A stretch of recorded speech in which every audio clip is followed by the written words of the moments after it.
speech. Let's bring in, though, now live Nathaniel Ogunniyi, who's a political consultant and Conservative commentator, joining me live from conference in Manchester. Good to have you on the programme. You're not in the hall to listen to Priti Patel, I notice. No, I'm not. Well, I thought I'd come along and talk to LBC, but the speeches are going on in the hall. Mel Stride was in there yesterday. Kemi was in there on Sunday, and Kemi will be doing another speech tomorrow morning. So yeah, I think all the sort of shadow cabinet are getting their time in. There's been a lot of discussion about whether or not how popular this particular conference has been, and a lot of spare seats for some of the speeches, but not for Robert Jenrick. It appeared to be a full house there. Yes, Rob is a popular member of the shadow cabinet. Rob is a popular member of the shadow cabinet, so I'm not surprised to see good turnout for his speech. Mel Stride also spoke yesterday. I think his was a bit earlier in the day. Being honest, at Tory conference, you have a lot of people socialising late into the night, shall we say. Yeah. So an early morning speech doesn't necessarily get the attendance you might hope it would. And are Conservative delegates worried about the number of Reform councillors moving over to Reform? 20 so far?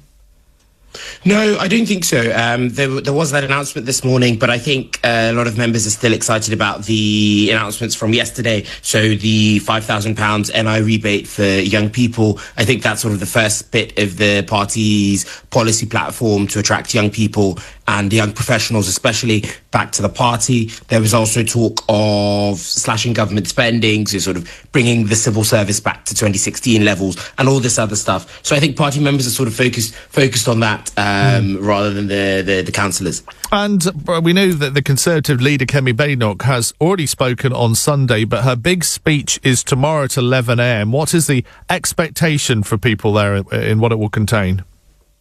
Yeah, so I think we're expecting from Kemi focus on the two main themes of the speech. So that's strong borders, a stronger economy. And so those are sort of the two pillars that the party is trying to use for this conference. She spoke a bit about borders policy and leaving the ECHR on Sunday. So she talked about the need for the party to have done the policy review with the Shadow Attorney General, Lord Wolfson, who sort of looked into the issue and came to the conclusion that it was right for the country to leave the ECHR in order to get migration down. So I think there'll be a bit more talk about the party's platform on that, a bit more on the economic side, although of course Mel Stride came out with some of his policies yesterday, and I think a bit more broadly. So you've heard a bit about energy policy from the Shadow Energy Secretary, Claire Coutinho, who held that job in government. As you mentioned, Priti Patel is on the stage now talking a bit about foreign policy and Ukraine. So I think it'll be a mix of all of those.